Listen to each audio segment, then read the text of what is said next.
এখন বেলা 1টা বাজে, দেখো আবারও মাছ চলে এসেছে। এটা একদম টাটকা পুকুরের মাছ, জানো তো, পুকুর থেকে আনা। এই মাছটা কে দিয়েছে জানো? রাখাল দাদা। রাখাল দাদার পুকুর থেকে মাছ ধরছে, তাই পাঠিয়ে দিল। এটা কি মাছ জানো তো বন্ধুরা? সরপুঁটি। এই মাছ কাটবো কি করে? আমার তো কাজের লোক বাড়ির থেকে চলে গেছে, এখন আর নেই। আমাকেই এই মাছ কেটে রান্না করতে হবে। তাই ভাবলাম তো একটু ভিডিও করে রাখি। দেখো মাছগুলো, এই যে কত বড়, একটা হাতে ধরছে না, দেখেছো? এত বড় মাছ। দেখো লবণ দিয়ে মাছটা কাটবো, লবণ দিয়ে, নাহলে তো কাটতে পারি না। আমাদের আবার এখানে ছাই পাওয়া যায় না। আর আমি তো কোয়ার্টারে থাকতেই না লবণ দিয়ে কাটি। লবণ দিয়ে কাটলে মাছ খুব পরিষ্কার হয়। দেখো মাছগুলো সব আমি কেটে নিয়ে এলাম। কতগুলো মাছ একবারে আমি দেখো কত পরিষ্কার করে কেটে নিয়ে এলাম লবণ দিয়ে। মাছে লবণ হলুদও মাখিয়ে নিলাম। অনেকটা মাছ তো, 3টে রান্না করব, আর 3টে রেখে দেবো কালকের জন্য। উনানে তেল দেওয়া হয়ে গেছে, লবণ দিয়েছি, এবার মাছগুলো দিয়ে দিচ্ছি।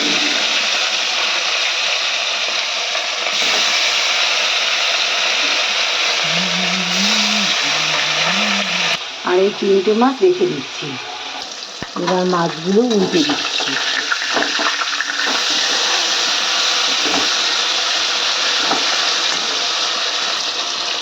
উল্টে দিলাম।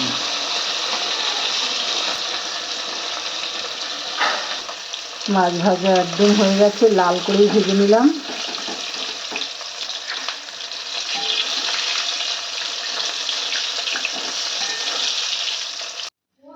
দেখো মাছ ভাজা একদম হয়ে গেছে। এদিকে ডাল বসিয়ে দিয়েছি, আম দিয়ে ডাল হবে। এটা কি বলো তো? কচুর লতি। কচুর লতিটা রান্না করে দেখাবো। একটু সেদ্ধ করে নিচ্ছি, ঢেকে দিলাম। লতিটা বয়েল হয়ে গেছে, এবার ঝুড়িতে করে ঝেড়ে নেব জলটা।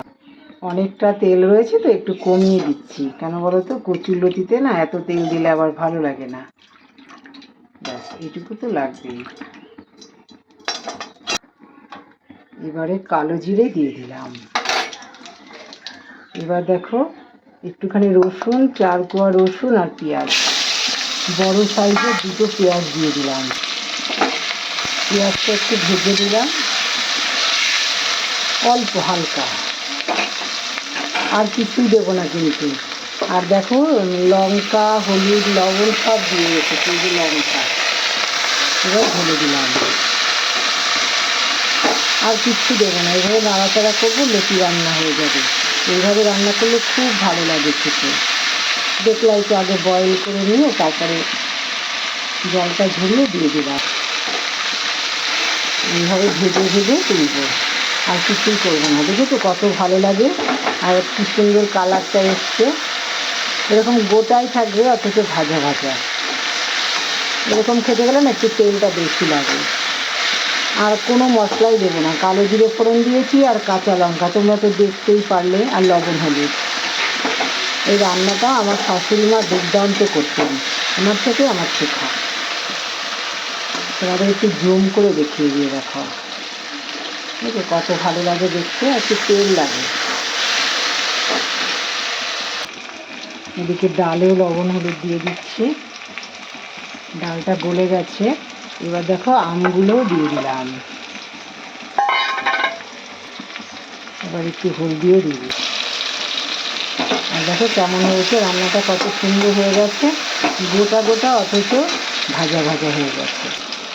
কি সুন্দর হয়েছে দেখো, পেঁয়াজ, রসুন, লঙ্কা সব ভাজা ভাজা হয়ে গেছে, পেঁয়াজও। আর এরকমই করে নামিয়ে রাখবো।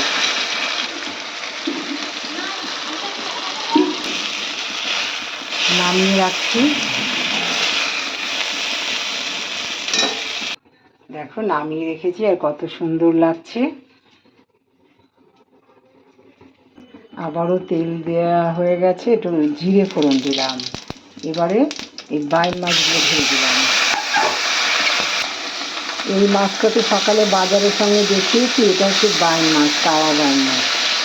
এই মাছটা শুধু বাজারের থেকে এনেছে, আর এটা পরে একটার সময় এনেছে, দেখালাম তো। মাছে লবণ হলুদ দেওয়া হয়ে গেছে। এবারে কাঁচা লঙ্কা আর একটু কাশ্মীরি লঙ্কার গুঁড়ো গুলিয়ে দিয়ে দিলাম। মশলা ধোয়া জলটাও দিয়ে দিলাম। কী বলো তো, আজকে না আমাদের এখানে কারেন্ট নেই, এই জন্য চিমনিটাও চালাতে পারছি না, আর ঘরে নিঃশ্বাস নেওয়া যাচ্ছে না। রান্নার একটা ঝাঁজ আছে না। এখনও সজনের ডাঁটা রান্না করব, এগুলো আর দেখাবো না।